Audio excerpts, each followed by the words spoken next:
ഞാൻ ശബരിമലയ്ക്ക് പോകുന്ന സമയത്തൊക്കെ ഞാൻ പോയിരുന്ന സമയത്തൊക്കെ ക്യൂ നിന്ന് 4 മണിക്ക് നട തുറക്കുന്ന സമയത്ത് ക്യൂ നിൽക്കുമ്പോൾ ജനസമുദ്ര അതിൽ നമ്മൾ കെട്ടേറ്റ് നിൽക്കുന്ന സമയത്ത് ഈ നട തുറക്കുന്ന സമയത്ത് അവിടെ ഓടിച്ചെല്ലാനുള്ള വെപ്രാളത്തിൽ നിൽക്കുന്ന സമയം എത്ര മണിക്കൂർ നിൽക്കുന്നതാണ്. അങ്ങനെ നിൽക്കുന്ന സമയത്ത് പെട്ടെന്ന് നട തുറന്നു. അപ്പം നട തുറന്നു കഴിഞ്ഞപ്പോൾ അവിടുന്ന് ഒഴുകി വരുന്ന പാട്ട് സുഹൃത്തുക്കളെ ഞാൻ നിന്ന് കരയാ. ഞാൻ ചെയ്തൊരു പാട്ടാത്. 1 100 പൊന്നമ്പലം നിനക്കായിരം പൊന്നമ്പലം എന്ന പാട്ട് യേശുദാസ് പാടിയത് ഇങ്ങനെ അത് അവിടുന്ന് ഒഴുകി വരിക. ഈ എത്ര നേരം നിന്നു എല്ലാ കാര്യങ്ങളും നമ്മൾ മനസ്സിൽ നിന്ന് നമ്മൾ പിന്നെ അവിടെ ചെല്ലാതെ തിരക്കായി, ശരിക്കും അങ്ങോട്ട് കണ്ണ് ഈറനായി.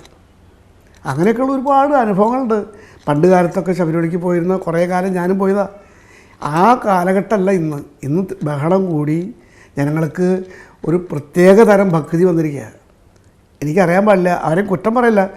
ഭക്തി എന്ന് പറയുന്നത് അങ്ങനെ അനുഭവിച്ചറിയുന്ന കാര്യങ്ങൾ അനുഭവിക്കുന്നവർക്ക് അറിയാം.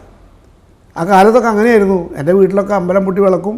ഞാൻ എൻ്റെ അച്ഛനും ഇളയച്ഛനും നമ്മളെ വിട്ടുപോയ രാജാമണിയൊക്കെ കൂടി ഒന്നിച്ച് ഞങ്ങൾ പോയിട്ടുണ്ട്.